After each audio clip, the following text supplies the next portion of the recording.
ہر انسان کی دنیا میں اللہ تبارک و تعالیٰ کی بندگی کا فریضہ ادا کرنے اور اللہ تبارک و تعالیٰ شانہ کے طرف سے بندگی کی آزمائش اور امتحان میں پورا اترنے کے لیے وجود میں آیا ہے۔ ہم اپنی مرضی کے مالک نہیں ہیں، نہ اپنی مرضی سے پیدا ہوئے ہیں، نہ اپنی مرضی سے مریں گے۔ جب اللہ نے چاہا ہمیں پیدا کر دیا، اور جب اللہ نے چاہا تو ہمیں موت دے گا۔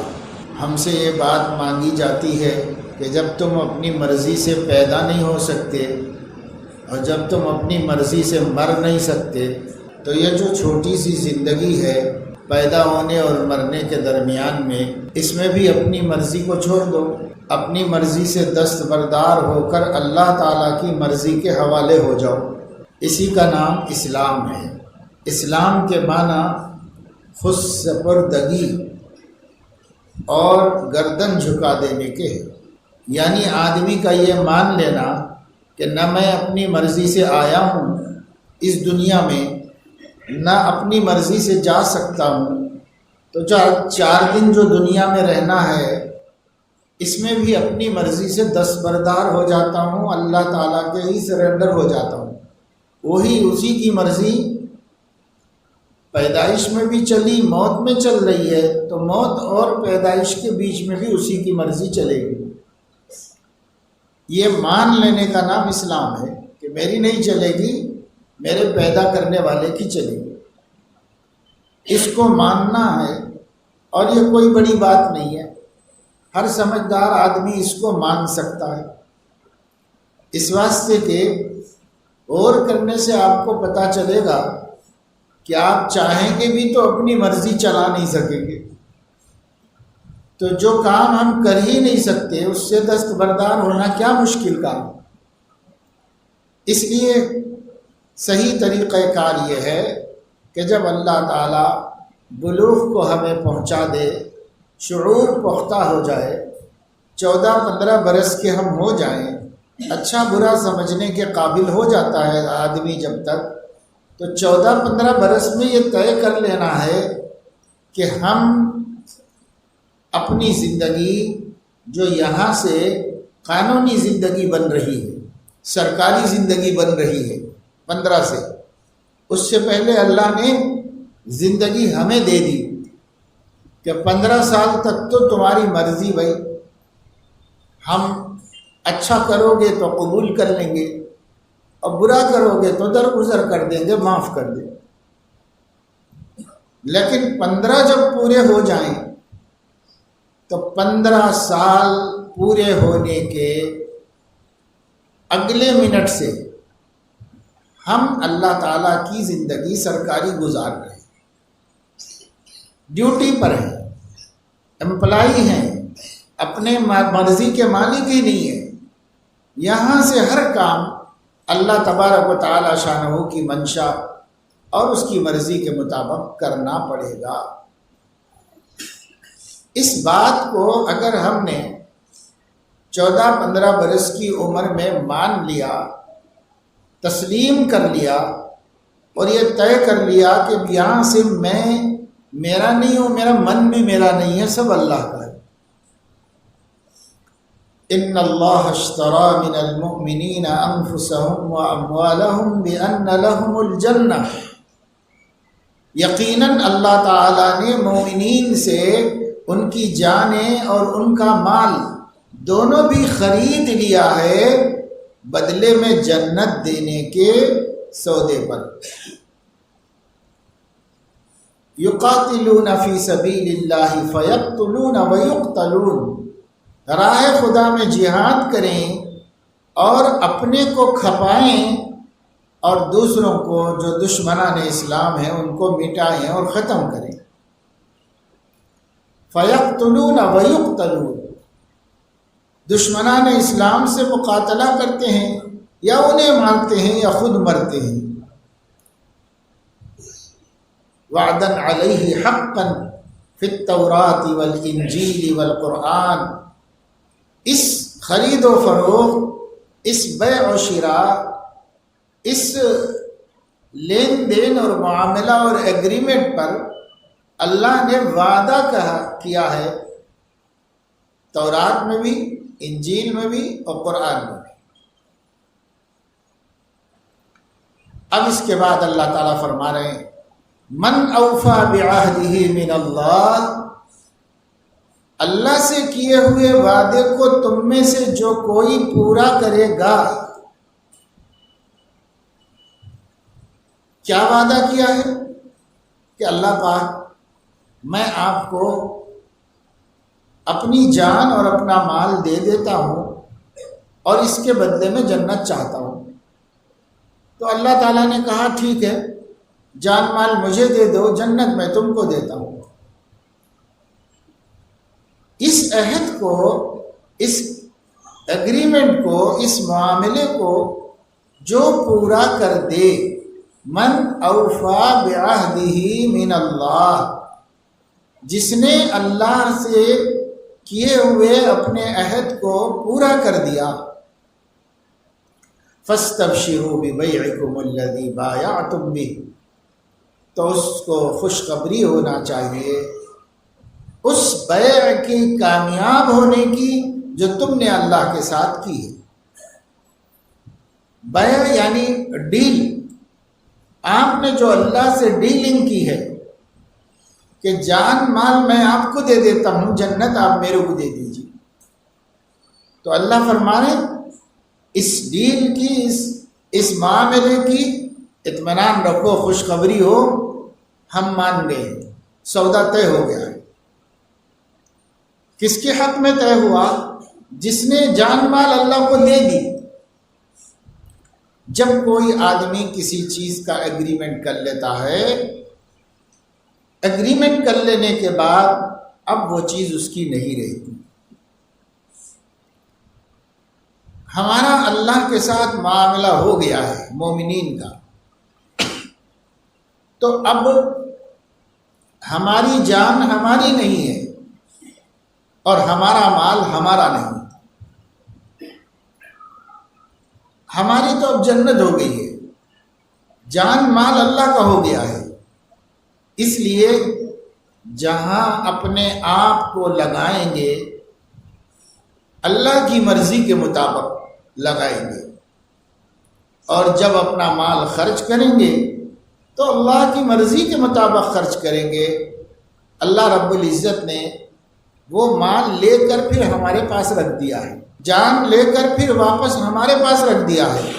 میں بولوں گا جہاں خرچ کرنا ہے وہاں خرچ کروں، تو اب اس جان کو نماز پڑھنے میں خرچ کرنا ہے، روزہ رکھنے میں خرچ کرنا ہے، حج کرنے میں خرچ کرنا ہے، جہاد کرنے میں، قرآن کریم کی تلاوت کرنے میں، اللہ کا ذکر کرنے میں، امر بالمعروف نہی عن المنکر کرنے میں، درود شریف کے پڑھنے میں، اپنے بیوی بچے جیسے کمزور لوگوں کی روزی روٹی کا انتظام کرنے میں، ماں باپ کی خدمت میں، یتیموں کی پرورش میں، غریبوں کی ضرورتیں پوری کرنے کے لیے کمانے میں، اور بیماروں کی عیادت کرنے میں، اموات کو ان کے آخری ٹھکانے تک پہنچانے میں، اور اللہ نے جو کام ہمارے ذمے کیے ہیں ان کاموں میں یہ پوری زندگی کو خرچ کرنا ہے کہ زندگی ہماری نہیں ہے، ہم اللہ کو دے چکے۔ اب کوئی آدمی اللہ تعالیٰ کے کاموں میں خرچ کرنے کے بجائے اس میں ڈنڈی مارتا ہے، کچھ نفس کی خواہشات میں خرچ کرتا ہے، کچھ شیطان کی خواہشات میں خرچ کرتا ہے، اور اللہ کے مال میں خیانت کر رہا ہے۔ جب اللہ کے مال میں خیانت کر رہا ہے تو اللہ تبارک و تعالی شانہ ہمیں جب جنت لینے کا وقت ہوگا تو فرما دیں گے آپ نے تو ڈیلنگ خود ہی کینسل کر دی تھی، آپ تو خود ہی مال میرا تھا تو اپنی مرضی سے خرچ کر لیا تھا، اور جان میری تھی تو اپنی مرضی سے خرچ کر لی تھی، تو ڈیلنگ تو تم نے کینسل کر لی، ہم تو بے وفائی نہیں کرے، اس لیے اب تم حقدار نہیں بن سکتے جنت۔ اور آخرت میں دو ہی ٹھکانے ہیں، وَفِي الْآخِرَةِ عَذَابٌ شَدِيدٌ ومغفرۃ من اللہ ورضوان، دو ہی ٹھکانے، تیسرے کا کوئی تصور ہی نہیں۔ وفی الآخرۃ عذاب شدید ومغفرۃ من اللہ ورضوان، سورہ اعراف میں ایک تیسرے مقام کا ذکر ہوا ہے اعراف، لیکن وہ ٹیمپروری ٹھکانہ، دائمی ٹھکانے دو ہی ہیں، یا جہنم یا جنت۔ تو اللہ تعالیٰ فرمائیں گے دیکھ بھائی تو نے تو جنت والا میرا معاملہ ختم کر دیا، جنت لے لیا تھا، پھر بھی میرا پیسہ بھی کھا گیا اور میری جان بھی اپنے نفس کے لیے استعمال کر لی، اس لیے تو نے پیمنٹ نہیں کیا، تیرا پیمنٹ نہیں آیا تو مال کا حقدار نہیں ہے، اس لیے یہ جنت میں تیرا پلاٹ کینسل، نہیں مل سکتا، جنت میں فلاٹ بھی نہیں ملے گا، پلاٹ بھی نہیں ملے گا، سب کینسل، اس لیے کہ خرید لے کے پیسے بھی کھا گیا، اب کیسے ملے گا؟ اب نہیں ملے گا، اللہ تعالیٰ اسے کینسل کر دے گا۔ پھر کہاں جانا ہوگا بھائی؟ جنت میں نہیں جائیں گے تو کہاں جائیں گے؟ دوزخ میں جانا پڑے گا۔ اہل ایمان کو اگرچہ کہ کبھی نہ کبھی نکالا جائے گا، لیکن نہیں پتا کہ کب نکالا جائے گا۔ جتنے دن بھی جہنم میں جائیں گے، دن تو دن، لمحے بھی رہنا مشکل ہے جہنم، دن تو بہت ہے، چند لمحے بھی جہنم میں نہیں رہ سکتے۔ حدیث پاک میں آیا ہے کہ جہنم میں جو سب سے ہلکا عذاب ہے، یعنی کم سے کم، چھوٹا سے چھوٹا، ہلکا سے ہلکا جو عذاب ہے، وہ یہ من لہو نعلان و شراکان من نار یغلی دماغہ کما یغلی المرجل، سب سے کم عذاب اس شخص کو دیا جائے گا جس کو جہنم کی تپش سے، دھوپ سے، گرمی سے، آگ کی حرارت سے سب سے ہٹا کر ایک سائیڈ میں لے جا کر جہنم کی آگ کے دو جوتے اس کو پہنا دیں گے، خالی پیروں میں نیچے دو جوتے بس، باقی پورے جسم کو عذاب سے، آگ سے الگ کر لیں گے، اس کو ہٹا کے کسی دوسری جگہ پہ رکھیں گے اللہ، صرف دو جوتے پہننا پڑے گا بس، دوزخ کی آگ کے، جہنم میں۔ یہ سب سے کم عذاب، سب سے ہلکا، اور دو جوتے پہننے کا اثر یہ ہوگا یغلی دماغہ کما یغلی المرجل، اس کا دماغ ایسا پکنا شروع ہوگا جیسا ہنڈی میں شوربہ پکتا ہے، سالن بنا رہے ہیں، جب وہ کھد کھد پکنے لگتا ہے، اچھلنے لگتا ہے، خوب آگ رہتی ہے نیچے، تو وہ پک کے اچھلنے لگتا ہے۔ یہ دو جوتے پہننے کی وجہ سے ڈائریکٹ دماغ تک اتنا اثر ہوگا کہ بھیجا پکنا شروع ہو جائے گا اور ہانڈی میں شوربے کی طرح کھولنے لگے گا بھیجا۔ یہ سب سے کم عذاب۔ حضور اکرم صلی اللہ علیہ وسلم نے خبر دی، ما یرا ان احدا اشد منہ عذابا وانہ لاحونہم عذابا، وہ سمجھ رہا ہوگا کہ پوری دوزخ میں میرے سے بڑھ کے کسی کو بھی سزا نہیں ہو رہی، سب سے شدید عذاب مجھے ہو رہا ہے، حالانکہ پوری دوزخ میں سب سے ہلکا عذاب اس کو ہو رہا ہے۔ وہ ہلکا والا یہ سمجھے گا سب سے شدید مجھے ہو رہا ہے عذاب، اور یہ غالباً ابو طالب کا عذاب ہے، جو حضور علیہ السلام کے بہت محسن و مہربان چچا تھے، پر ایمان پر نہیں مرے، کفر پہ ہی مر گئے، مگر اللہ نے ان کے حبیب کی دعا سنی اور اپنے محبوب کے اوپر ان کی مہربانیوں کو ملحوظ رکھا اور فرمایا کہ مشرک کو جنت میں نہیں بھیجنے کا میرا وعدہ تو ٹلے گا نہیں، چچا آپ کا بھی جہنم ہی میں جائے گا، البتہ اتنی مہربانی کر دیتا ہوں کہ پورے جہنمی اربوں خربوں کتنے ہوں گے، ان میں سب سے کم عذاب آپ کے چچا کو دیتا۔ اور وہ کم کا یہ حال ہے کہ وہ خود یہ سمجھے گا کہ اس وقت پوری دوزخ میں مجھ سے زیادہ اللہ کسی پہ عذاب نہیں کر رہا ہے۔ ایسی دوزخ میں آپ ذرا سوچئے، کیا ایک لمحہ بھی کوئی رہ سکتا ہے؟ ایک لمحہ بھی نہیں رہ سکتا۔ کوئی اور مصیبت ہوتی، کوئی اور تکلیف ہوتی تو آپ یہ سوچ لیتے چلو 4 دن برداشت کر لیں گے، جب نکلنا ہی ہے تو نکل جائیں گے۔ جیسے آدمی جیل میں ہوتا ہے تو جیل کے اندر پھنس جاتا، جانا تو کوئی بھی نہیں چاہتا، لیکن پھنس گیا کسی جرم میں۔ اب وہ جا کے پھنس گیا تو کیا سوچتا ہے چلو بھائی کتنے دن رہیں گے، کبھی تو نکل جائیں گے کیس ہونے کے بعد۔ کیس ہو گیا، مجسٹریٹ نے قید کی سزا سنائی تو سوچتا ہے کہ قید کی سزا ہے، چلو وہ بھی کاٹ لیں گے، کبھی تو نکل جائیں گے۔ اس لیے اس کو تسلی رہتی ہے، مگر دوزخ میں ایسی تسلی بھی نہیں ہو سکتی۔ کیوں؟ کہ یہ جو دنیا کے جیل خانے ہیں ان میں عذاب کوئی خاص نہیں ہے، صرف لے جا کے اندر بند کر دیتے ہیں، آزادی چھین لیتے ہیں، ختم کر دیتے ہیں۔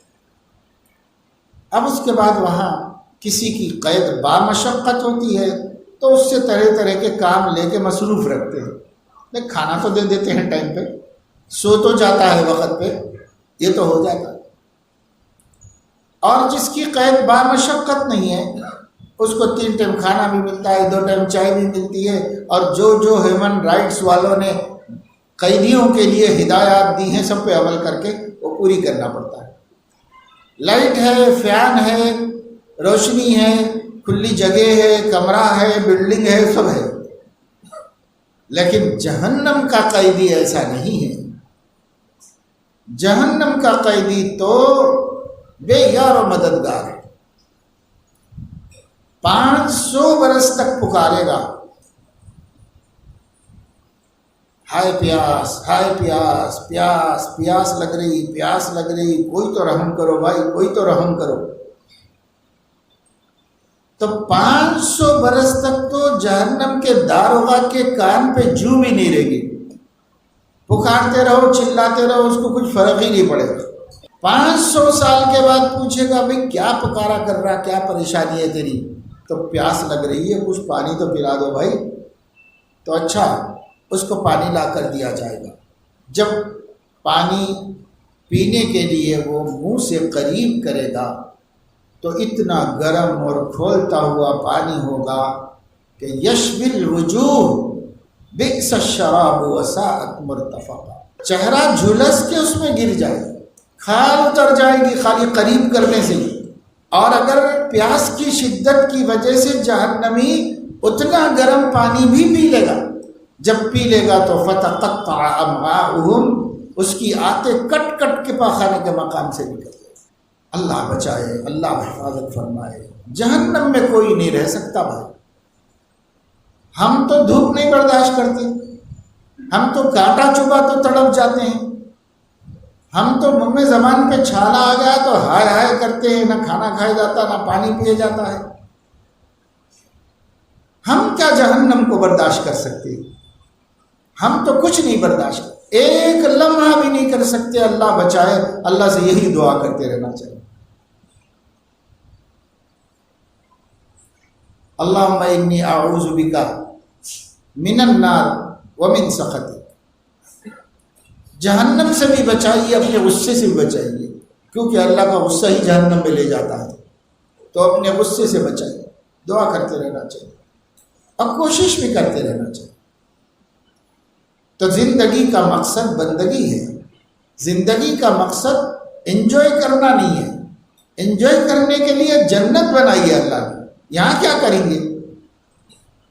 اگر بہت اچھا ہے وہ ہوٹل میں بلکہ جا کے کھائے تو ایک وقت کھائے گا بڑی مشکل سے، دوسری وقت کھائے تو موشن شروع ہو جائیں گے، اس کے بعد بولیں گا کہ ارے نہیں کھانا تھا، کیوں کھایا میں نے؟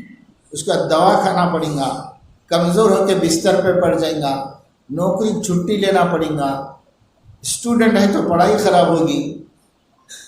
کھایا تو ہضم کرنے کا مسئلہ ہے، نہیں کھایا تو برداشت کرنے کا مسئلہ ہے۔ اور تھوڑا کھایا تو ہرس نہیں بھرتی، نیت نہیں بھرتی، اور تھوڑا کھانا تھا اتنا مزے کا ہے سیب، 2 کھانا تھا 5 کھانا تھا کتنے کھائیں گا، موز کتنے کھائیں گا، کوئی بھی چیز کھانے جائیں گا، تھوڑا کھانے کے بعد اندر سے بس بس بس بول کے آواز آ جاتی، اس سے زیادہ کھا بھی نہیں سکتا۔ رکھا ہوا دیکھ رہا دسترخوان پہ، دکان پہ اتنی چیزاں ہیں مگر نہیں کھا سکتا۔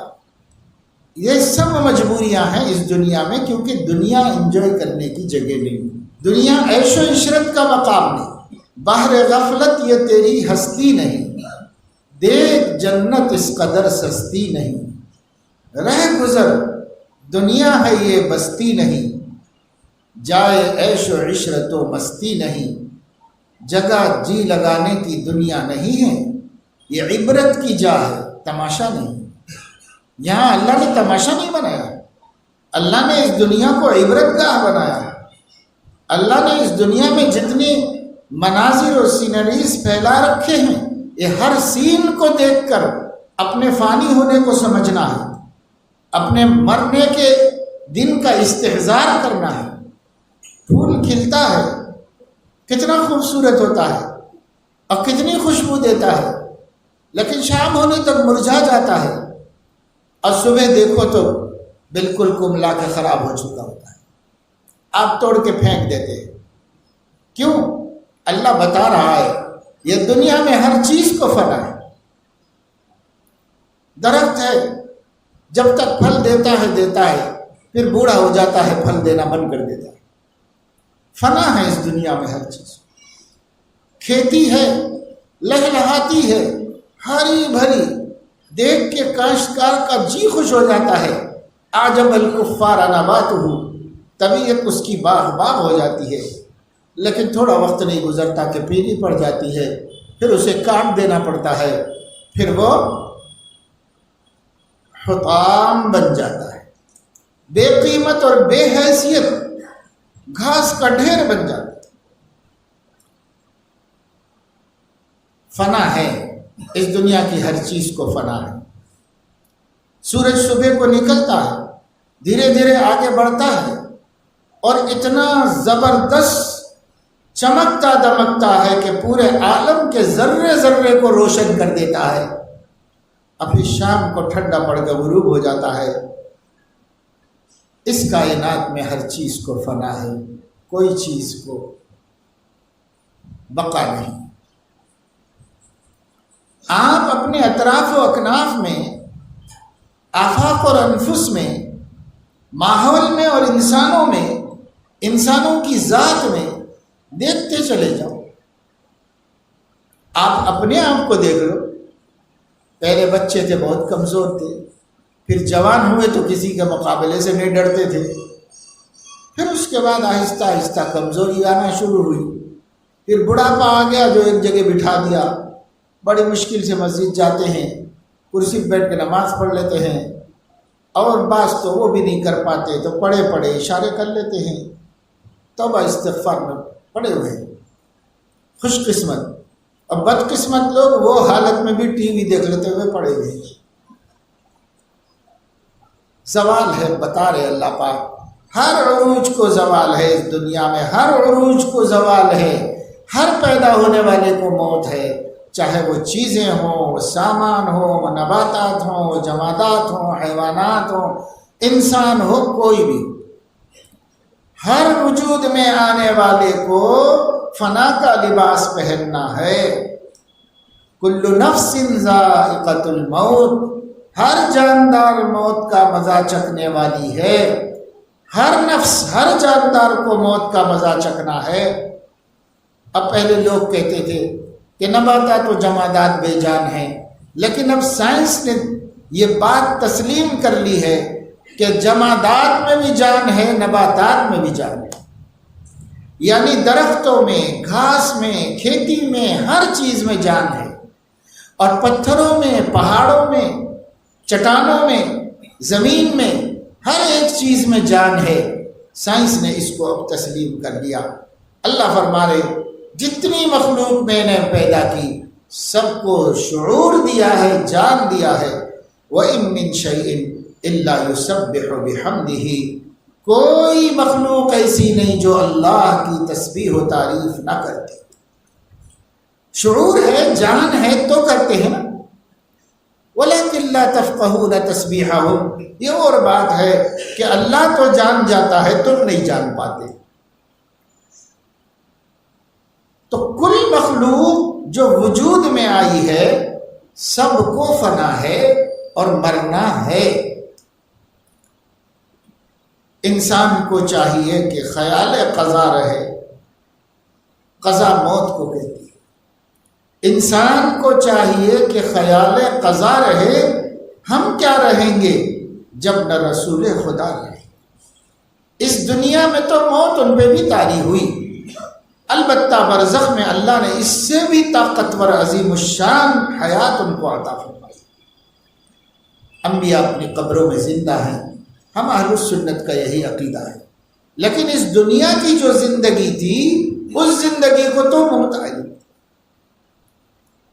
صدیق اکبر آئے، آپ کی پیشانی مبارک پر سے چادر ہٹائی، پیشانی کو بوسہ دیا اور قرآن کی آیت پڑھی، انک میت وانہم میتون۔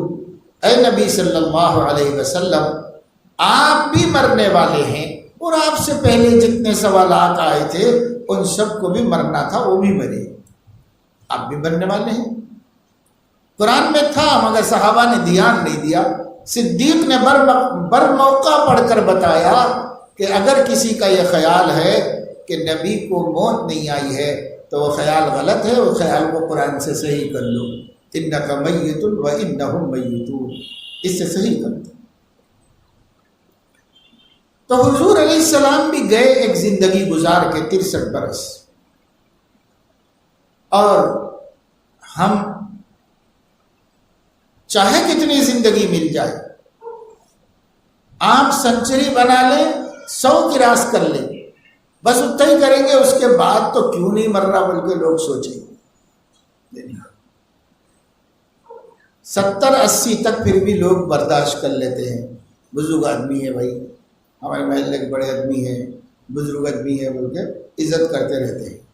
اب 80 بھی ہو گئے، 85 بھی ہو گئے، 90 بھی ہو گئے، اب بڑھتے جا رہا، تو لوگوں کے ذہن میں سوال پیدا ہوتا ہے، کیا بات ہے بڑے میاں کچھ آگے کا فیصلہ نہیں کر رہے، یہاں کو یہیں چھے، کیا بات ہے بھائی؟ برا آدمی رہتا ہے تو لوگ بددعا دیتے ہیں کہ کم وقت مرہ بھی نہیں ہوتا، نیک آدمی ہوتا ہے تو لوگ کہتے ہیں اللہ کا شکر ہے بھائی، ابھی ان کا سایہ ہے ہمارے سر پہ، نیک آدمی ہے، بزرگ آدمی ہے، خیر شکر ہی کرتے ہیں نیک آدمی کو۔ لیکن 100 کی راس ہو گیا تو ہر ایک کی زبان پہ رہتا، انہوں 100 سال کے ہو گئے، انہوں 100 سال کے ہو گئے، انہوں 100 سال کے ہو گئے، اس کا دوسرا مطلب کیا رہتا؟ انہوں مر رہے کیوں نہیں، کیوں جیتے جا رہے ہیں، یہ مطلب ہے۔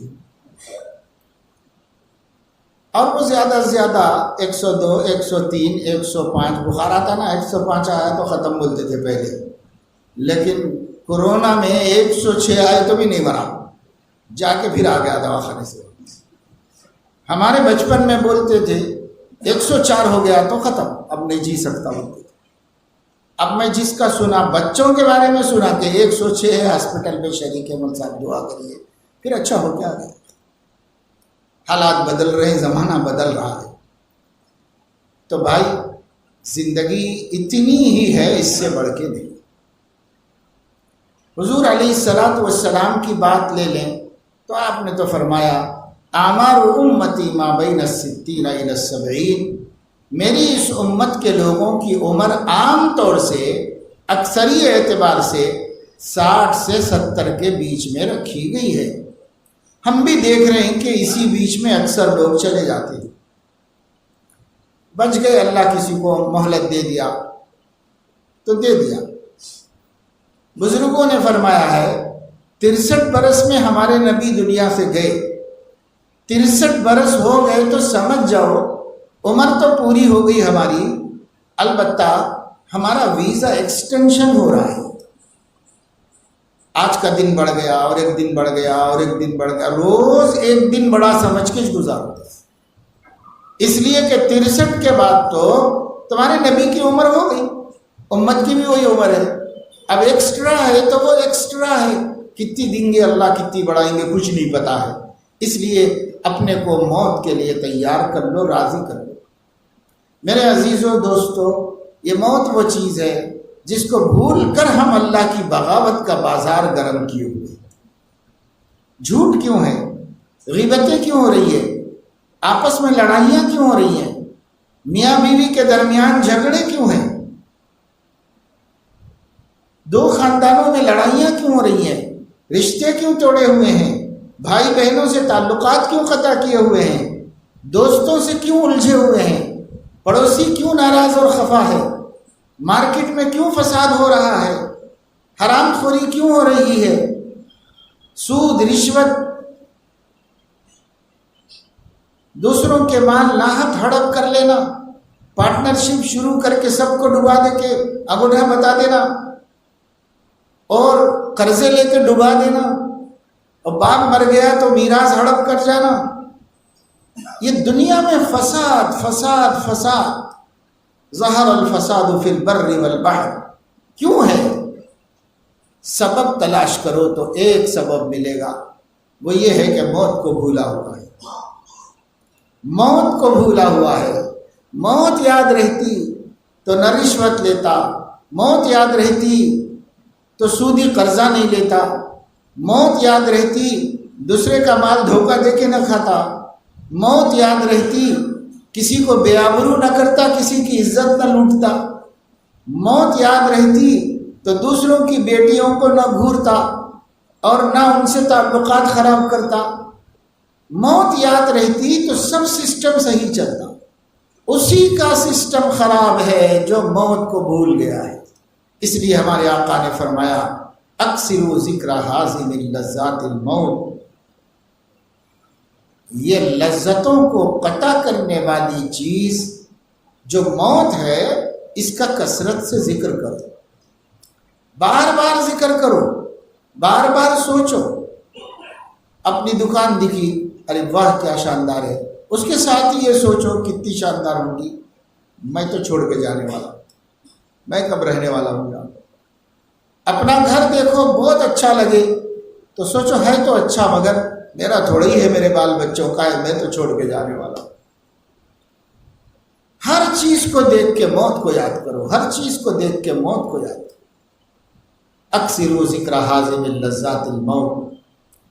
حضور اکرم صلی اللہ تعالیٰ علیہ وسلم نے ایک دن حضرت عمر سے پوچھا کہ عمر، موت پر تم کو کتنا بھروسہ ہے، زندگی پر بھروسہ کتنا ہے؟ تو انہوں نے کہا ظہر کی نماز پڑھ لیتا ہوں تو عصر کی نماز بھی پڑھ لوں گا، اس کا اطمینان نہیں رہتا، ہو سکتا ہے اس سے پہلے ہی موت آ جائے گی میری، آدھا دن۔ تو صدیق اکبر سے پوچھا آپ کو کتنا بھروسہ ہے زندگی پہ؟ تو صدیق کا ایمان یقیناً اور اونچا تھا، وہ کہنے لگے کہ حضرت عصر کی نماز پڑھ لیتا ہوں تو مغرب پڑھے تک زندہ رہوں گا نہیں رہوں گا میں کچھ یقین نہیں رکھتا۔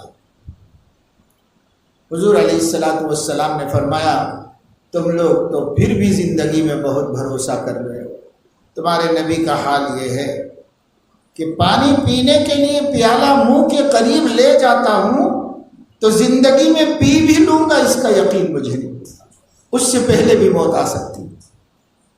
تو جو اتنا یاد رکھنے والا تھا وہ ہمارا نبی، ہمارا حال یہ ہے کہ ہم اپنی موت کو یاد ہی نہیں رکھتے، اپنے موت کو بھولے ہوئے بیٹھے ہیں۔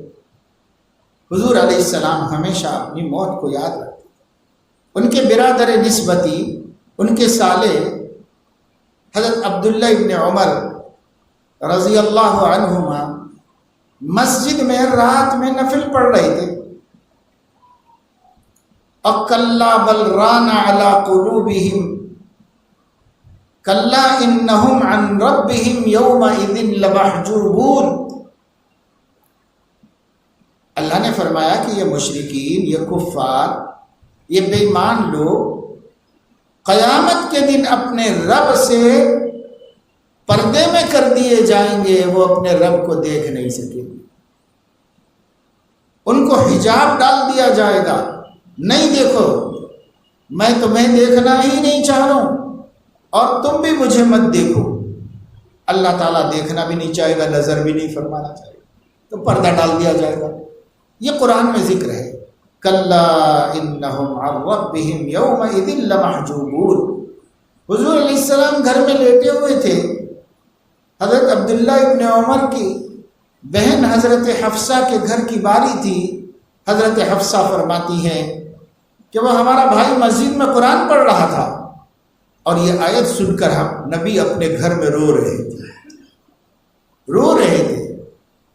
حالانکہ نبی کو تو کیا، نبی کے صدقے میں پورے ایمان والوں کو زیارت ہوگی اللہ کی۔ یہ حال تو کفار اور مشرکین کا بتایا جا رہا تھا، لیکن نبی کو آخرت کا منظر یاد آیا تو رونے لگے۔ حضرت عمر رضی اللہ تعالیٰ عنہ نے نماز رات میں نیت باندھی اور وَامْتَازُوا الْيَوْمَ أَيُّهَا الْمُجْرِمُونَ پر پہنچے۔ قیامت میں کہا جائے گا اے مجرموں الگ ہو جاؤ، محشر سے ہٹ جاؤ تم لوگ، تو مجرم سب الگ ہو جائیں گے خود بخود۔ تو قرآن کی یہ آیت پر پہنچے، اسی کو دہراتے رہے، اسی کو دہراتے رہے، روتے رہے، دہراتے رہے، روتے رہے، دہراتے رہے، روتے رہے، یہاں تک کہ صبح ہو گئی۔ حضرت عائشہ رضی اللہ تعالیٰ عنہ رات میں نماز کی نیت باندھتی تھی۔ حضور علیہ السلام کے وصال کے بعد 50 سال زندہ رہی، سب سے زیادہ عمر پائی بیویوں میں، کیونکہ کم عمر تھی تو حضور کے بعد 50 سال زندہ رہی۔ بڑی نیک خاتون تھی، تنہائی کی زندگی، بغیر شوہر کے 50 برس گزارے، تقوی طہارت کے اعلیٰ معیار، ساری زندگی وقف کر دی دین کی اور علم کی خدمت کے واسطے، مدینے کی عورتوں کی تربیت کے واسطے پوری عمر وقف کر دی، اور دن بھر یہی کرتی تھی اور رات کو مصلی بچھا کے اللہ کے سامنے کھڑی ہو جاتی تھی، نفل پڑھتی۔ کبھی کبھی حضرت عائشہ رضی اللہ تعالیٰ عنہ کی پہلی رکعت پوری ہونے سے پہلے صبح ہونے لگتی تھی۔ ایک ہی رکعت اتنی لمبی پڑھی، قرآن پڑھ رہے ہیں، رو رہے ہیں، تدبر کر رہے ہیں، تفکر کر رہے ہیں، اور جب اندازہ ہوا کہ کہیں صبح صادق نہ ہو جائے تو اپنی دوسری رکعت جلدی سے مختصر پڑھ کے سلام پھیرا اور اپنے اللہ کے سامنے ان کی باندھی کہتی ہیں خادمہ کہ اللہ کے سامنے ہاتھ اٹھائے، اب بڑے افسوس اور درد سے کہا پاک پروردگار تیری رات بھی کتنی چھوٹی ہے کہ 2 رکعت نہیں پڑھ پائی ہوئی۔ یہ آخرت کی تیاری کرنے والے لوگ ہیں، یہ آخرت کو، موت کو سامنے رکھنے والے لوگ، ان کے سامنے موت ہے۔ سیدنا امام اعظم ابو حنیفہ رحمۃ اللہ علیہ ایک رات مسجد میں عشاء پڑھنے کے لیے گئے تو امام صاحب نے سورۃ الزلزال پڑھی، وَإِذَا الْأَرْضُ مُدَّتْ وَأَلْقَتْ مَا فِيهَا وَتَخَلَّتْ۔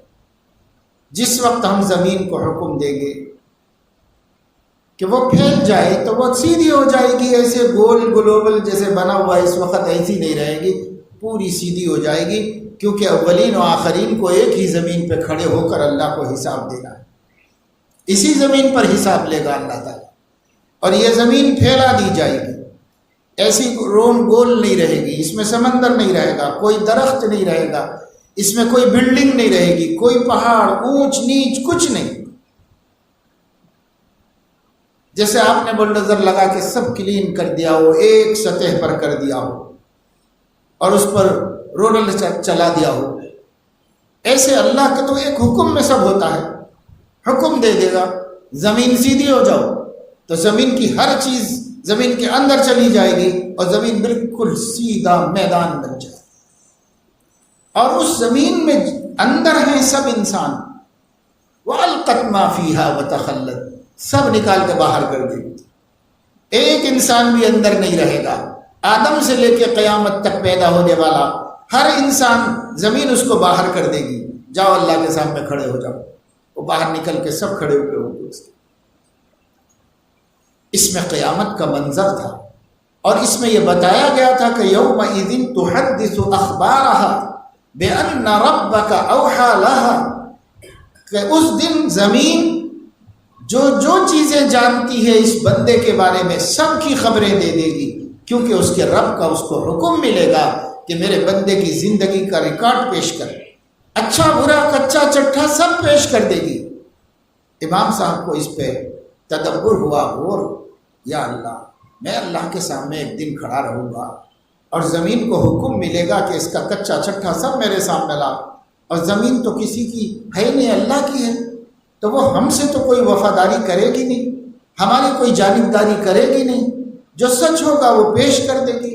اور اللہ تعالیٰ اگر ناراض ہو گئے میرے گناہوں کو دیکھ کر تو پھر میرا کیا بنے گا؟ اب اتنا دل دکھی ہوا اور اتنی فکر تاری ہوئی، روتے رہے، پھر سنتیں انتیں پڑھ لی، پھر ایک ایک کر کے لوگ چلے گئے، حضرت امام ابو حنیفہ اپنی داڑھی بڑھاپے کی داڑھی پکڑ کے روتے رہے اور کہتے رہے، اے اللہ اس بوڑھی داڑھی پر رحم فرما دے، اے اللہ اس پر رحم فرما دے، یہ بڈھا جہنم میں جانے کے لائق نہیں ہے، یہ آپ کے غصے کے قابل نہیں ہے۔ روتے رہے، اللہ سے پناہ مانگتے رہے، اور مؤذن صاحب مسجد کا دروازہ بھیڑ کے چلے گئے۔ فجر کی اذان دینے کے لیے جب مسجد میں داخل ہوئے تو دنیا جس کو امام اعظم کہتی ہے وہ آخرت کے تصور سے رات سے رونا شروع کیا تھا، صبح تک رو رہا تھا۔ جب مؤذن صاحب دروازہ کھولے، آئے، دیکھا کوئی آ گئے ہیں، آہٹ محسوس کیا، مؤذن کو بلایا اور اس سے کہا، تجھے خدا کی قسم دیتا ہوں میرا اس واقعہ کسی کو دنیا میں نہ بتانا۔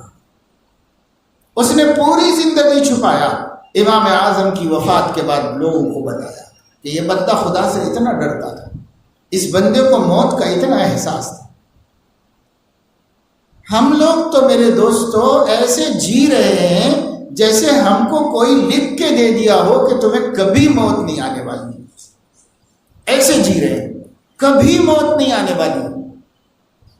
اللہ اکبر، غفلت کا یہ عالم ہے ہمارا۔ اس غفلت کے ساتھ کیسے آخرت بنائیں گے؟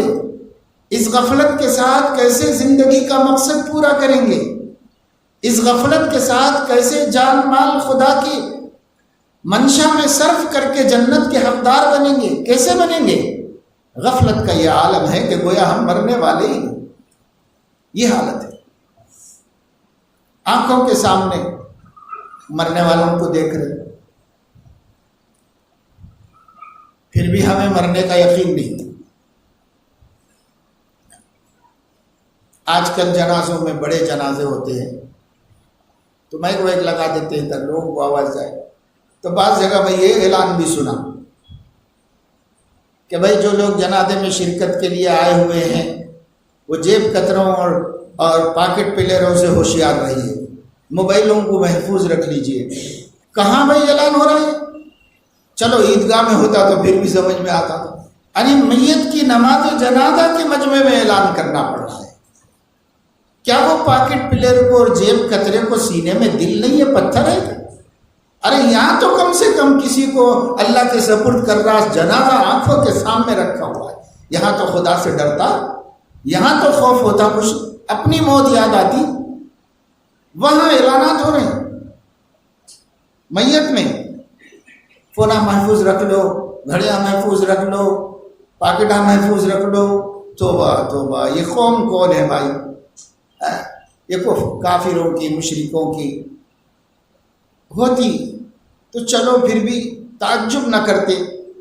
یہ ایمان والوں کے مجمع ہے، ایمان والوں کا، جنہوں نے اللہ پر ایمان لایا ہے، نبی پر ایمان لایا ہے، آخرت پر ایمان لایا ہے۔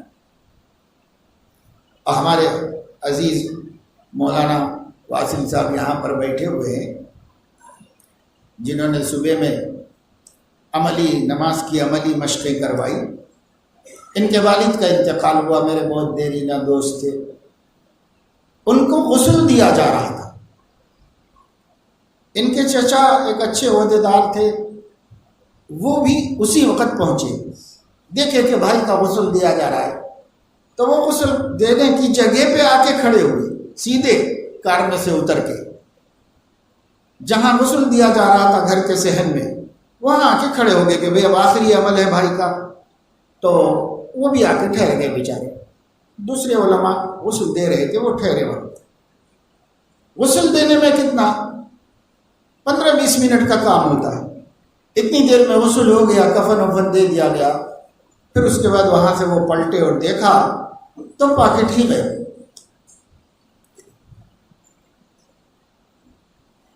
وہ کہنے لگے کہ بھائی مجھے پیسے کی اتنی اہمیت نہیں ہے، جو بھی اس میں تھوڑے بہت پیسے ہوں گے، لیکن میں سرکاری افسر ہوں، میرے سارے کام اس کے اندر ہیں، کارڈ اس کے اندر ہیں، اور موبائل میں سب کچھ ہے۔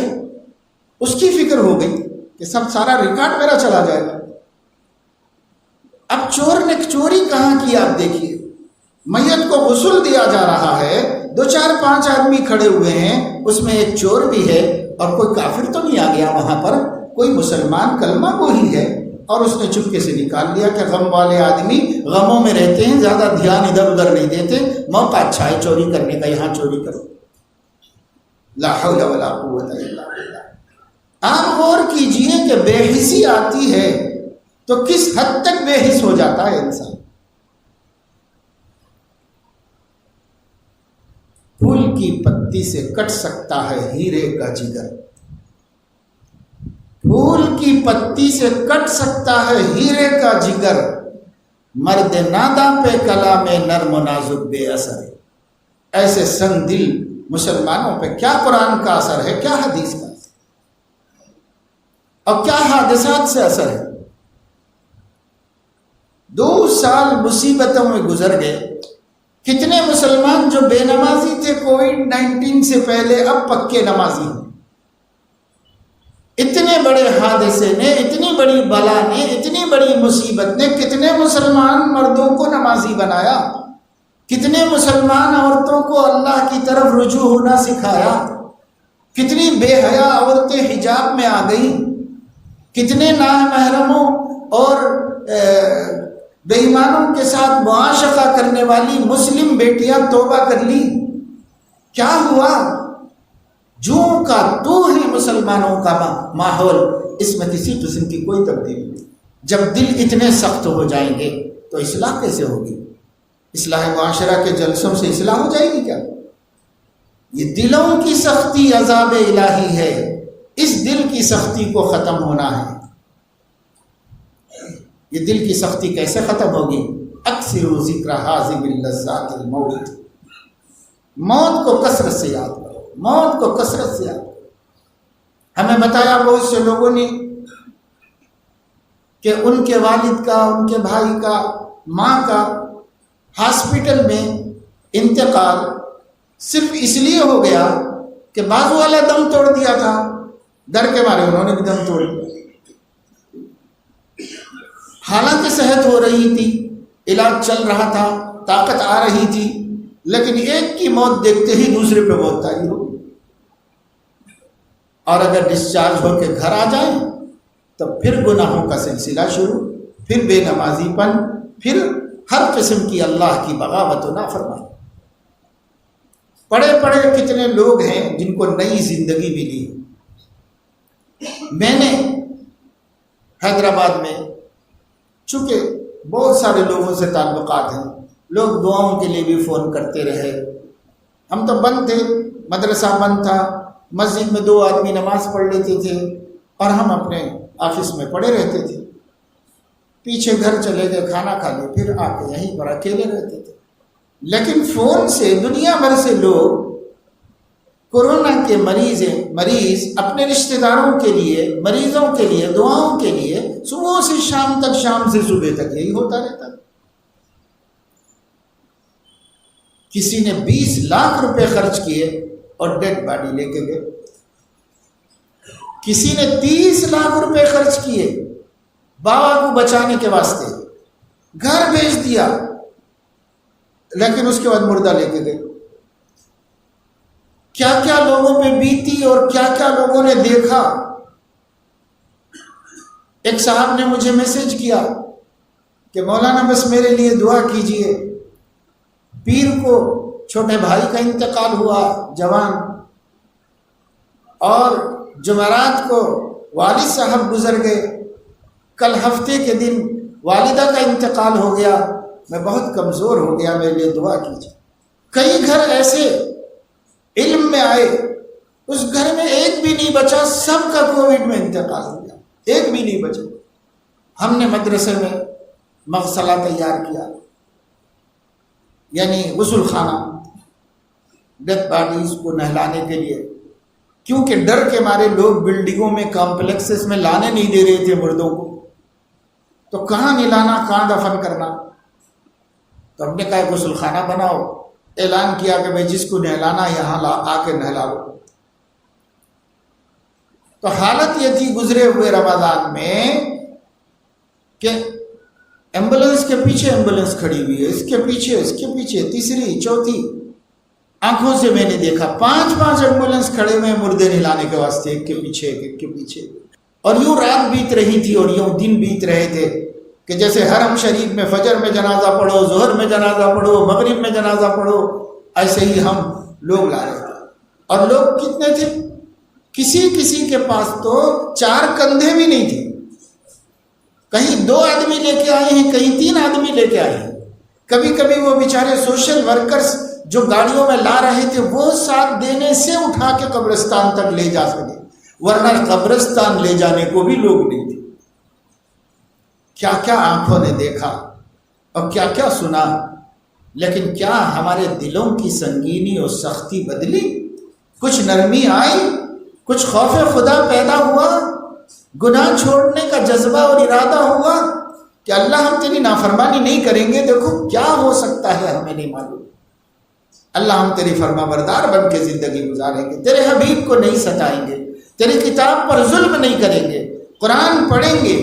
ارادے کرتے، زندگیاں بدلتے، تبدیلیاں آتی، تو شاید یہ 1.5 برس کی خدا تعالیٰ کی بھیجی ہوئی آزمائش امت مسلمہ کے پکے مسلمان بن جانے کا سبب بن سکتی تھی۔ لوگ تو ایک چھوٹے سے حادثے میں یوں ٹرن لے لیے، ہم 1.5 برس کی آزمائشوں سے بھی ٹس سے بس نہیں ہو سکے، جیسے کہ ویسے لے گئے۔ جو 2 پڑھتا تھا نماز وہ 2 ہی پڑھ رہا ہے، جو 4 پڑھتا تھا وہ 4 پڑھ رہا ہے، جو فجر میں نہیں اٹھتا تھا اب بھی نہیں اٹھ رہا ہے، جو عشاء میں تھک کے پڑ جاتا تھا وہ اب بھی آ کے تھک کے سو جا رہا ہے، جو حرام کاروبار کرتا تھا حرام ہی کر رہا ہے، جو آفسوں میں بیٹھ کر مجبور لوگوں سے رشوتیں وصول کرتا تھا پھر بھی کر رہا ہے بیٹھ کے۔ ارے کیا تبدیلی آئی؟ اللہ نے اتنا بڑا دھکا دیا کہ میرے بندے سنبھل جائیں، اتنا بڑا دھکا دیا اللہ نے۔ سنبھلتے تو سب کے سب ٹوٹل سنبھل سکتے تھے، لیکن دل سخت ہو گئے، اس کا کیا حل ہے؟ ثم قست قلوبكم من بعد ذلك فهي كالحجارة او اشد قسوة۔ پھر اے یہودیو تمہارے دل سخت ہو گئے نبیوں کے بعد، گویا پتھر ہو گئے، بلکہ پتھروں سے بھی سخت ہو گئے، اللہ فرما رہا ہے۔ تو جب اس انسان کا دل نرم پڑتا ہے تو یہ چیٹی کی تکلیف بھی برداشت نہیں کر سکتا، تتلی کو تکلیف برداشت نہیں کر سکتا، اور جب اس انسان کا دل سخت ہو جاتا ہے تو یہ باپ کو تڑپتا ہوا دیکھ کر بھی منہ پھیر کے چلا جاتا ہے۔ سخت ہوتا ہے تو پتھروں سے زیادہ سخت، نرم ہوتا ہے تو موم سے زیادہ نرم۔ دونوں صلاحیتیں ہمارے دل کو حاصل ہیں، آپ کی محنت پر ہے کہ اگر آپ دل کو بنانے پہ محنت کریں گے تو آپ کا دل انسانوں کا دل بنے گا، اس میں انسانیت آئے گی، اس میں ہمدردی آئے گی، اس میں غمخواری آئے گی، اس میں لوگوں کی تکلیف کو سمجھنے کا احساس پیدا ہوگا، اس میں یتیم کے اوپر ترس آئے گا، اس میں بیوہ کا سہارا بننے کا شوق پیدا ہوگا، اس میں خاندان کی عمریں گزار کر جوانی ڈھل کر بڑھاپے میں داخل ہونے والی بہنوں بیٹیوں کے اوپر ترس آئے گا، رحم آئے گا۔ اور اگر یہ دل پتھر بن جائے گا، ہم اس کو سنوارنے پر محنت نہیں کریں گے، تو ہم اتنے خود غرض انسان ہو جائیں گے کہ ہمیں اپنی غرض کے علاوہ دنیا میں کوئی بات سمجھ میں نہیں آئے گی۔ کہ میری غرض کس طرح پوری ہوتی، اس کو انسان نہیں کہتے۔ انسان کی تعریف تو یہ کی گئی، خنجر چلے کسی پہ تڑپتے ہیں ہم امیر، سارے جہاں کا درد ہمارے جگر میں۔ مومن تو وہ ہے جسے ہر ایک کی تکلیف سے تکلیف ہوتی ہے، وہ تڑپ ہوتی ہے۔ یہاں سگے بھائی کے لیے کوئی ہمدردی نہیں، سگی بہن کے لیے ہمدردی نہیں، دوسروں کے لیے، غیروں کے لیے کیا ہمارے دلوں میں ہمدردی پیدا ہو۔ میرے دوستو، باتیں تو بہت ہیں اور جتنی دیر کریں کم ہیں۔ اس محفل کا اور حضرت مفتی صاحب نے جو آپ لوگوں کو یہاں آج جوڑا مغرب میں اور بلایا، اس بلائے جانے کا منشا یہ ہے کہ مذاکرہ ہو، یاد دہانی ہو، اور اس یاد دہانی سے کہنے والے سننے والوں سب کے قلوب میں نرمی پیدا ہو، کچھ احساس جاگے، آخرت بھی ہے، موت بھی آنی ہے، فرشتوں کو سوال جواب دینا ہے، خدا کے سامنے کھڑے ہونا ہے، پل صراط پر سے گزرنا ہے، ترازو میں اعمال تلوانا ہے۔ یاد دہانی کرو، وتواصوا بالحق وتواصوا بالصبر، ایک دوسرے کو حق کے مذاکرہ کرو، حق کی تاکید کرو، اور ایک دوسرے کو صبر کی تاکید کرو۔ صبر کے معنی ہے دین پہ جمنا، ثابت قدم رہنا، مضبوط رہنا۔ بے دینی کی ہوائیں چلیں گی، طوفان آئیں گے، آندھیاں آئیں گی، بڑے بڑے سیلاب ٹکرائیں گے، آنے دو، میں جمع ہوا رہوں گا، مجھے میرے عقیدے اور میرے دین اور میرے نبی سے کوئی نہیں ہٹا سکتا۔ آج ایک مضبوط ایمان کی ضرورت ہے۔ آج کے حالات اور آنے والے کل کے حالات، پھسپھسے بدبدے کمزور ایمان اس کے سامنے ٹکنے والے نہیں، وہ سب ہار مان جانے والے ہیں، شکست کھا جانے والے ہیں۔ بھارت یا کلچر کے نام پر جو کلچر تعلیم گاہوں میں آنے والا ہے، اس کو سب کمزور ایمان والے قبول کر لینے والے ہیں۔ تعلیم یافتہ لوگ کہنے والے ہیں بھائی اس میں کیا حرج ہے، وہ تو ایک کنٹری کا کلچر ہے، ہم بھی اسی کنٹری کے ہیں، تو کلچر ایکسیپٹ کر لینے میں ہمیں کیا حرج ہے۔ تائید کر کے اسے قبول کرنے والے ہیں، لیکن لانے والا اندھا نہیں ہے، لانے والا گونگا بہرا نہیں ہے، لانے والا ہماری طرح کا غافل نہیں ہے۔ وہ 100 برس کی پلاننگ کے بعد اسے لا رہا ہے، اور وہ یہ چاہتا ہے کہ یہ مسلمان کسی بھی مذہب کی دعوت کو قبول نہیں کرتا، اس کی اولاد کو اس کے گودوں سے چھڑا کر اسکولوں میں لاؤ، اور اسکولوں میں لا کر بھارت یا کلچر کے نام پر مشرکانہ جراثیم ان کے قلوب میں اور دماغوں میں پھنساؤ، گھساؤ، یہاں تک کہ وہ شرک کے لیے تیار ہو جائیں اور توحید سے دستبردار ہو جائیں۔ ایک پلان ہے 100 برس کا، دیوان خانوں میں بیٹھ کر، ہوٹلوں میں بیٹھ کر، واٹس ایپوں پہ شیئر کر کے ہم ایک 100 سال کی کوشش کا مقابلہ نہیں کر سکتے۔ 100 سال کی تیاری معمولی تیاری نہیں ہے۔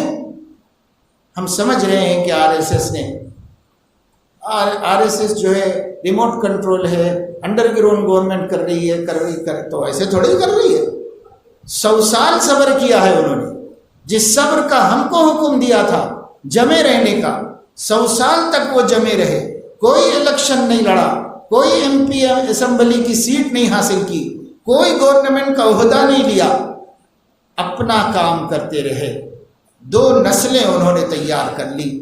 ایک نسل ہے جو آج مسلمان کو اپنے دل میں کھٹک اور خطرہ سمجھتی ہے، ایک نسل ہے جو ان کی ٹریننگ کے مطابق ملک کی ہر کی پوسٹ پر کام کرنے کے قابل ہے، اعلیٰ تعلیم یافتہ لوگ ہیں، ان کے پاس ججز ہیں، جب چاہے بٹھا دیں بدل دیں، ان کے پاس سیکریٹریز ہیں، جب چاہے جس سیکریٹری کو لے آئیں، ان کی جھولی میں، ان کی تھیلی میں فوجی افسران ہیں، جس کو چاہے وہ بٹھا دیں، اور وہ پوری فوج کنٹرول کرنے کی صلاحیت رکھتا ہے، مگر وہ جو دماغ ہے وہ دماغ ان کا بنایا ہوا ہے۔ KG سے لے کے PG تک اور پھر اسپیشل کورسز تک سب انہوں نے اپنی ماحول میں پڑھا کر ایسی ٹیمیں بنا دی ہیں کہ ہر اس وقت میں عہدے پر کرسی پر ان کا آدمی بیٹھا ہوا ہے. اور ہم کہہ رہے ہیں کہ اللہ بڑا ہے، دیکھ لیتا سب، اللہ کریم ہے. تو کیا اللہ پاک نے ایسا کبھی کیا ہے کہ اللہ کے بھروسے بیٹھے رہنے والے غافلوں کی مدد کرے؟ اللہ نے ایسا کبھی نہیں کیا. اللہ مدد کرتا ہے، بڑا ہے، طاقتور ہے، ارض و سما کا مالک ہے، فرشتے بھیج سکتا ہے، بڑی بڑی طاقتوں کو توڑ سکتا ہے، سب کر سکتا ہے، علی کل شیء قدیر ہے. لیکن وہ غافلوں کے لیے سپورٹر نہیں ہے، کام کرنے والوں کے لیے بھیجتا ہے مدد. جو کام کرے گا اس کو مدد بھیجے گا، جو کام کرے گا اس کی حمایت بھی کرے گا، حفاظت بھی کرے گا. آج ہر مومن کو اللہ کے دین کی حفاظت کے لیے کھڑے ہونا ہے. آج ہر مومن کو کام کرنے کا ارادہ کرنا ہے، چاہے وہ کسی پیشے سے وابستہ ہو، پڑھا لکھا ہو، ان پڑھ ہو، شہر میں رہتا ہو، دیہاتوں میں رہتا ہو، تجارت کرتا ہو، آپ بڑے درجے کی تجارت کرتا ہو یا فٹ پاتھ پر کچھ بیچ کے جی لیتا ہو، مونگ پھلی بیچتا ہو، مزدوری کرتا ہو، گڑھے کھودتا ہو، بیکار ہو، سب کو طے کر لینا ہے کہ مجھے اللہ کے نبی کے دین اور ان کی امت کی حفاظت کے لیے کچھ کرنا ہے، مجھے استعمال ہونا ہے. کیونکہ میری جان میری نہیں ہے، میرا مال میرا نہیں ہے. ان اللہ اشتری من المؤمنین انفسهم واموالهم، اللہ نے خرید لیا ہے ہمارا مال بھی اور ہماری جان بھی. یہ سب اسی کے لیے لگانا ہے، اس کے حبیب کی امت کے لیے لگانا ہے، اس کے بندوں کی ہدایت کے لیے لگانا ہے. اس کا ارادہ کر کے ایک باشعور زندگی گزاریے. حساس دل اپنے سینے میں لے کے پھریے، بے حس اور مردہ دل کے ساتھ اس سماج میں مت رہیے. احساس والا دل لے کر زندگی گزاریے اور اللہ کے اس دین کی حمایت اور حفاظت کا ارادہ کریے. ہم اس دین کی حمایت کریں گے، اللہ ہماری حمایت کرے گا. ہم اس دین کی حفاظت کریں گے، اللہ ہماری حفاظت کرے گا. یہ بات میں نہیں کہتا، یہ بات اللہ نے خود کہہ دی ہے 1400 سال پہلے. ان تنصروا اللہ ینصرکم ویثبت اقدامکم، اگر تم اللہ کے دین کی وفادارانہ حمایت کرو گے تو اللہ تمہاری حفاظت کرے گا اور تمہارے پیر دما دے گا، جما دے گا. دنیا کی کوئی طاقت تمہیں ڈگمگا نہیں سکے گی، ہٹا نہیں سکے. اللہ جما دے گا جب ہمارے پیر. لیکن اب اللہ تعالیٰ نے ہمیں چھوڑ دیا ہے. لا تنازعوا فتفشلوا وتذهب ريحكم، تم بکھر جاؤ گے اور تمہاری ہوا اکھڑ جائے گی. آپس میں نہیں لڑو، آپس میں محبت سے رہو. مسلمان کا بھائی بنے. انما المؤمنون اخوة فاصلحوا بین اخویکم واتقوا اللہ لعلکم ترحمون. مومن سب بھائی بھائی ہیں، ایک برادری ہیں، ایک کنبہ ہے، ون فیملی، سارے مومن. تو کیا کرو؟ اصلحوا بین اخویکم، اپنے بھائی برادری سے صلح رکھو، جھگڑے مت رکھو، صلح رکھو. ہمیشہ سب مل جل کے رہو اور سب محبت سے رہو. لڑائی فتنہ مت کرو، جھگڑا مت کرو. اگر کوئی کرے تو دوسرا اس کو روکے اور بچائے اور اس کی کوشش کرے. اگر ہم ایسی زندگی گزارنے کا بے ارادہ کر لیں تو اللہ تعالیٰ کے پاس قدرت کی کمی ہے. اللہ نے بے وفائی نہیں کی ہے، بے وفائی ہم نے کی ہے. اللہ نہ بوڑھا ہوا ہے، نہ کمزور ہوا ہے، نہ پرانا ہوا ہے. اللہ وہی تھا، وہی ہے، وہی رہے گا. انہی طاقتوں کے ساتھ تھا، انہی طاقتوں کے ساتھ ہے، انہی طاقتوں کے ساتھ رہے گا. ہمارے بدلنے کی دیر ہے بس. شاعر نے کہا ہے، جب سر میں ہوائے طاعت تھی، سرسبز شجر امید کا تھا، جب سر عصیاں چلنے لگی، اس درخت نے پھلنا چھوڑ دیا. اللہ کی راہیں اب بھی کھلی ہیں، آثار و نشاں قائم ہیں سب. اللہ کے بندوں نے لیکن اس راہ پہ چلنا چھوڑ دیا. سب وہی ہے، کچھ نہیں بدلا۔ آج بھی ہو جو براہیم کا ایما پیدا، آگ کر سکتی ہے انداز گلستان پیدا۔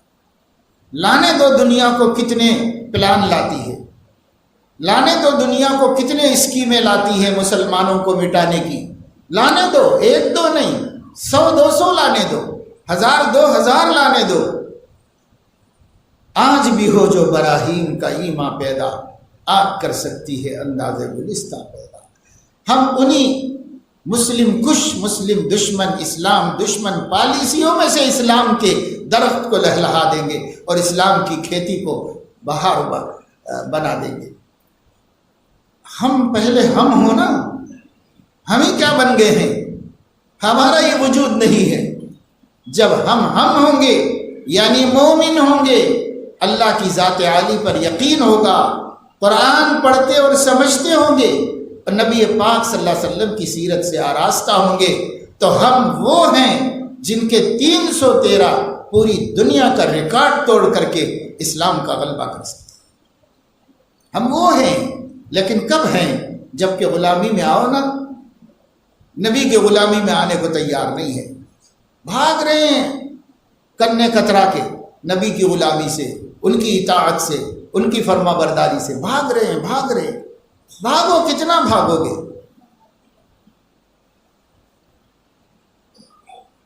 آسمان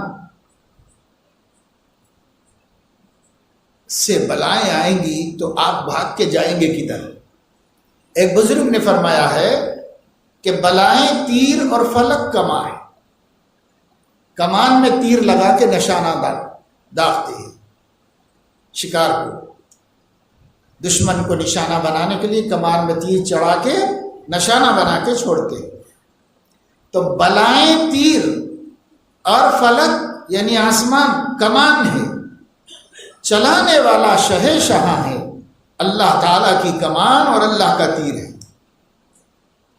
اسی کے زیر قدم اما ہے بس اور کوئی مفر نہیں۔ کیا بتا رہے ہیں بزرگ؟ یہ فرما رہے ہیں ایک آدمی کسی کو نشانہ بنانے کے لیے کمان پہ تیر چڑھا کر کے اس کو نشانہ بنا رہا، وہ ادھر بھاگ رہا، ادھر بھاگ رہا، ادھر بھاگ رہا، کدھر بھی بھاگو وہ نشانہ بنا لے گا تم کو۔ ایک جگہ ہے جو وہ نشانہ نہیں بنا سکتا، وہ کسی طریقے سے نظر بچا کے اس کے قدموں میں آ جاؤ تو اس کے قدموں میں وہ اپنی تیر کا نشانہ آپ کو نہیں بنا سکتا۔ بلائیں تیر اور فلک کما ہے، چلانے والا شہنشاہ ہے، اسی کے زیر قدم اما ہے بس اور کوئی مفر نہیں۔ یعنی دین میں لوٹ جاؤ، بچ جاؤ اللہ کی پکڑ سے، اور اگر بھاگو گے کتنی دور بھاگو گے اسی کے نشانے پہ ہو، اس کے نشانے سے بچ نہیں سکتے۔ اللہ تعالیٰ مجھے آپ کو سب کو توفیق عمل نصیب فرمائے، ہمارے اس کہنے سننے کو، اس دینی مذاکرے کو، موت کی یاد کو، آخرت کی فکر کو ہماری زندگی میں انقلاب اور تبدیلی کا سبب بنائے، ہماری بے فکریوں اور غفلت کے دور ہونے کا وسیلہ بنائے، ہمارے اعمال صالحہ میں اضافے کا اور گناہوں کے اندر کمی کا سبب بنائے، ایک دوسرے سے مودت و محبت اور سماجی اتحاد و اخوت کا سبب بنائے۔ اللہ پاک اپنے کرم سے ہم سب کو دنیا آخرت میں سرخروئی اور سربلندی نصیب فرمائے، اور امت مسلمہ کو ہر خطرے سے، ہر فتنے سے محفوظ فرمائے۔ آمین۔ وآخر دعوانا ان الحمد للہ رب العالمین۔